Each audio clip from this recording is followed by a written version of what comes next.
Welcome to Swords and Hammers, where truth comes clothed in tales, and the soul remembers what the mind forgets. The world is loud, but for these few minutes it can wait. Settle in and listen well. The Outpost at Thunder Ridge. A tale of heaven's math. The garrison had held the ridge for 43 days. Captain Goforth knew they would die with the next dawn. He stood on the northern wall, counting torches in the valley below. The enemy camp stretched beyond sight, their fires like fallen stars poisoning the earth. Behind him, his remaining 38 soldiers prepared for the end. Some sharpened swords that would never taste another sunset. Others scratched final words on scraps of parchment that would never reach home. Thunder Ridge had earned its name from the storms that gathered here, where the mountains met the plains. But tonight, the thunder that approached was not from heaven. It was the sound of 10,000 boots and the grinding of siege engines, the death song of an army that had never known defeat. Goforth had sent 3 messengers requesting reinforcements. None had returned. The kingdom had abandoned this outpost, deeming it expendable. A calculated loss in a larger strategy. "Sir," his lieutenant Richard appeared beside him, face gaunt from weeks of half rations. "The men have asked me to speak with you." "Concerning surrender?" "Concerning prayer, sir." Goforth almost laughed. "Prayer? To what end?" "The heavens are brass, Richard. We've prayed for 43 days. Tomorrow we die." Richard shifted uncomfortably. "There's an old soldier among us, sir. Rolph, from the eastern provinces. He claims he's seen the impossible. He says there are words, ancient words, words that summon aid when all human help has fled. Superstition. Perhaps, sir, but all else is gone." Goforth found Rolph in the chapel, a cramped stone room that had served as armory, infirmary, and now, it seemed, as sanctuary. The old soldier knelt before a simple wooden altar, his scarred hands clasped, lips moving in silent petition. The other soldiers had gathered around him, their faces reflecting something Goforth hadn't seen in weeks: hope. "You summoned me, soldier?" Rolph rose slowly, his joints protesting decades of campaign. His eyes, though, burned with unusual fire. "Captain, I have served under 7 commanders. I have fought in 14 campaigns. And I have learned this. There are moments when heaven watches, waiting to see if men will call upon the name that commands the storm. Desperate words will be of little help facing 10,000 swords." "No, sir. But I've seen mountains tremble at a whisper of faith. I've watched fire fall from cloudless skies. I've seen armies flee from enemies that existed only in their sudden terror." Rolph stepped closer. "Your calculations are correct, Captain. By every human measure, we die tomorrow. But there exists a mathematics beyond human reckoning." One of the younger soldiers, barely past his 16th winter, spoke up.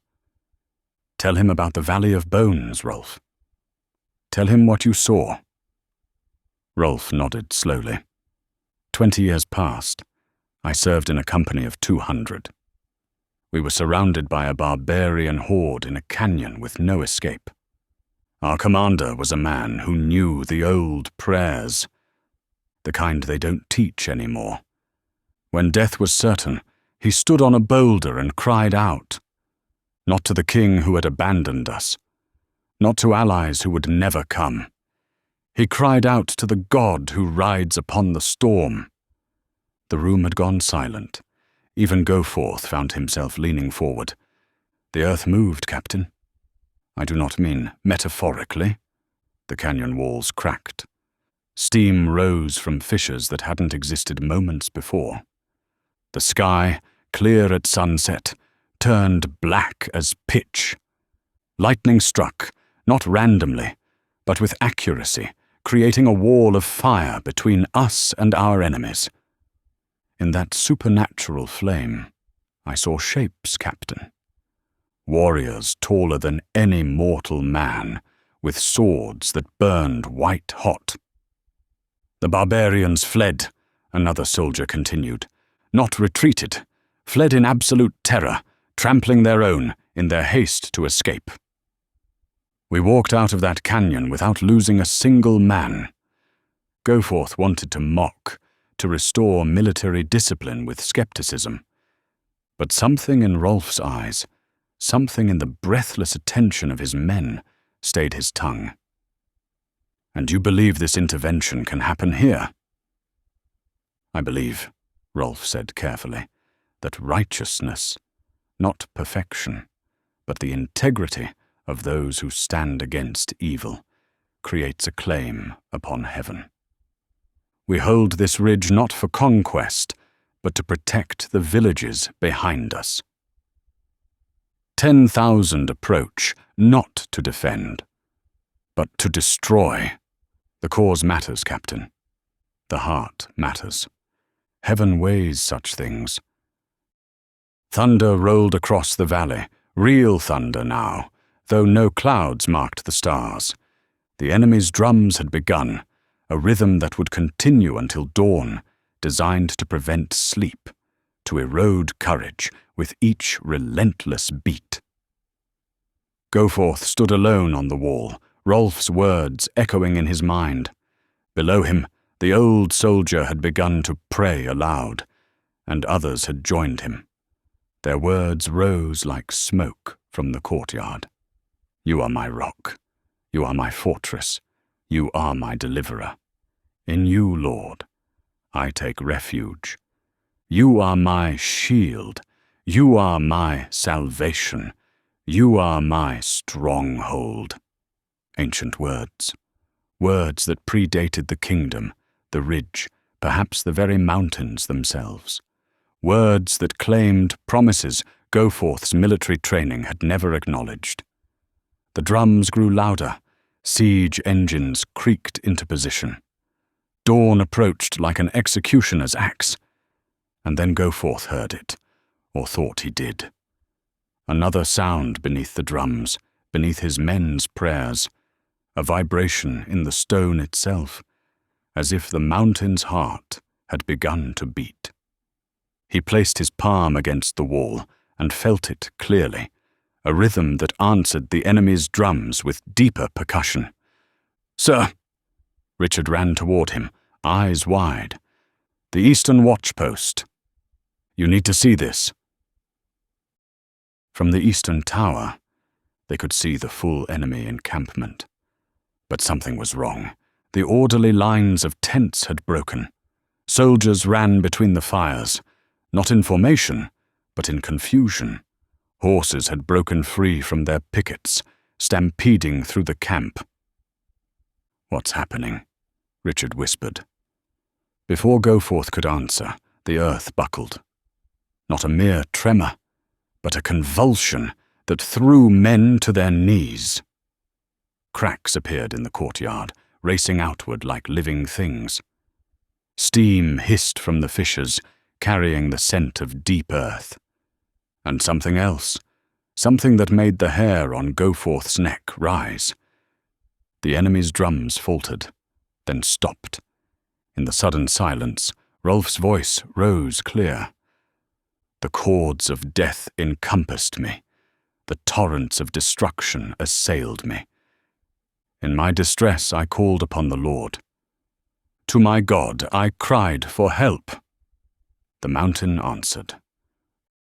Fire erupted from the fissures, not ordinary flame, but something that burned white and blue, racing down the mountainside in rivers of light. The enemy camp exploded in panic. Goforth watched seasoned warriors throw down their weapons and run. Others fell to their knees, covering their faces. But that was not the most terrible wonder. The sky, clear moments before, now churned with clouds that hadn't blown in but had materialized from nothing. Lightning struck, not the random bolts of natural storms, but targeted strikes that destroyed siege engines, scattered cavalry formations, turned the valley into a battlefield where only one army fought, the army of heaven itself. Through the supernatural fire, Goforth saw them. Shapes within the flame, warriors of impossible height, with faces like lightning and garments of smoke. They moved through the enemy ranks, and wherever they passed, mortal soldiers fled or fell flat upon the ground.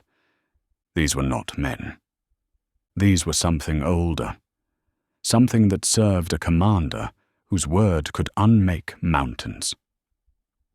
One of the shapes turned toward the fortress, and for a heartbeat, Goforth met its gaze. In that moment, he understood what Rolph had tried to tell him. Behind the visible war, another conflict raged, ancient, eternal, between powers that considered human armies as dust. And sometimes, when the cause was just and the cry sincere, heaven's host descended to tip the scales. The systematic destruction of the enemy force took less than an hour. When dawn finally broke, the valley was empty, save for abandoned equipment and the echo of 10,000 soldiers who had fled in the night, pursued by terrors they would never adequately describe.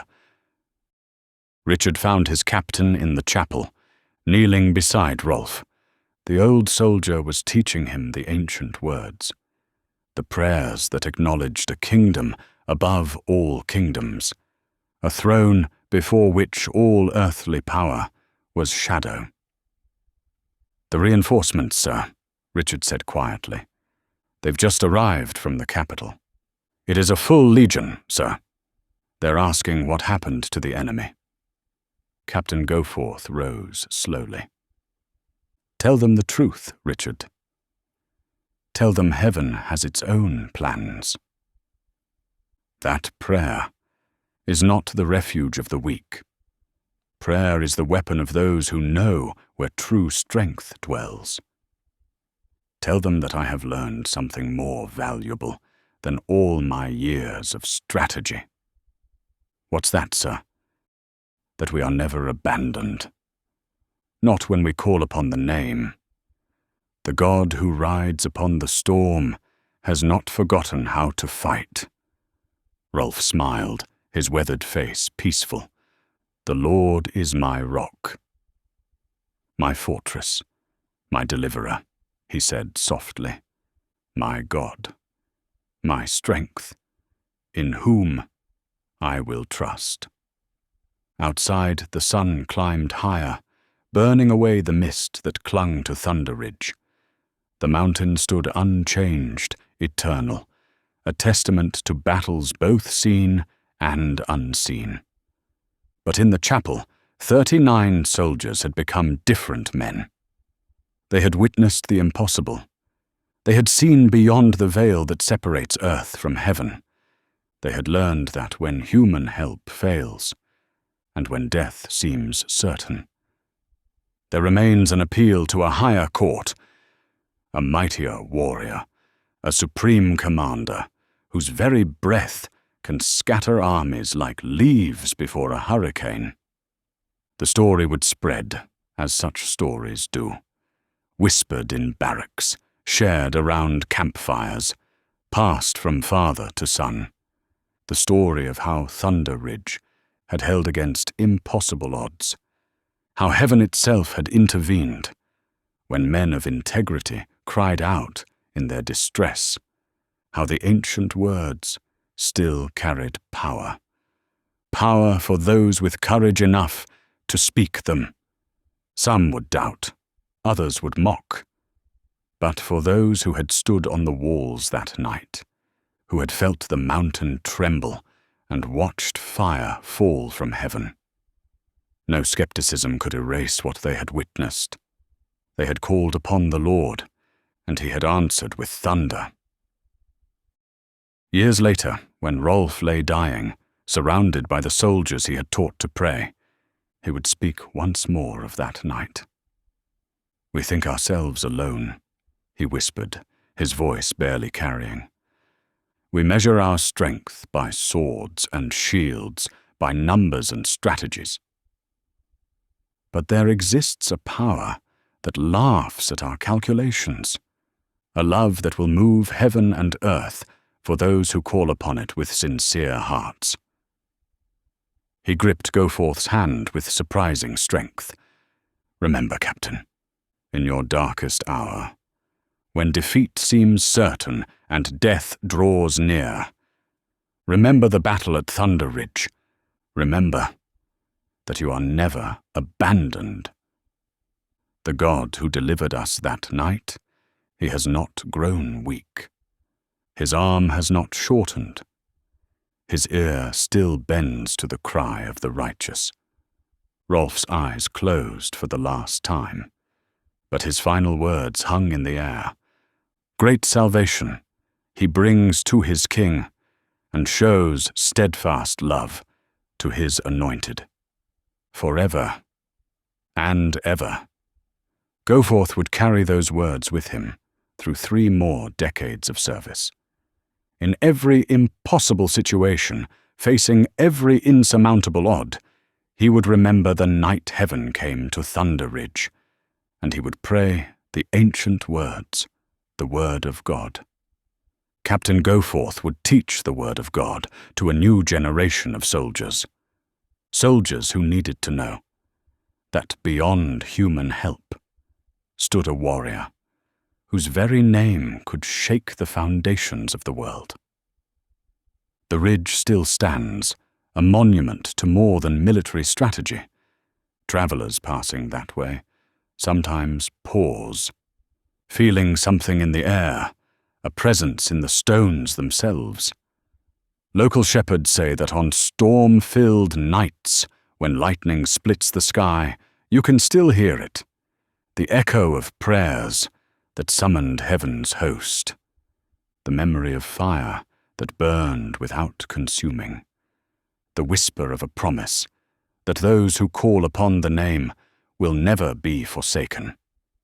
Truth comes clothed in tales, they say, and the greatest truth of Thunder Ridge was this, that mortal men, when aligned with righteousness and crying out in genuine need, can summon aid from realms beyond the seeing, that the Ancient of Days still rides upon the storm, that deliverance belongs not to the strong or the many, but to those who know where true strength dwells. The garrison held, the ridge never fell, and 39 soldiers learned that some victories cannot be won by human hands alone. Some victories require the intervention of the divine warrior himself. His name is Jesus Christ of Nazareth.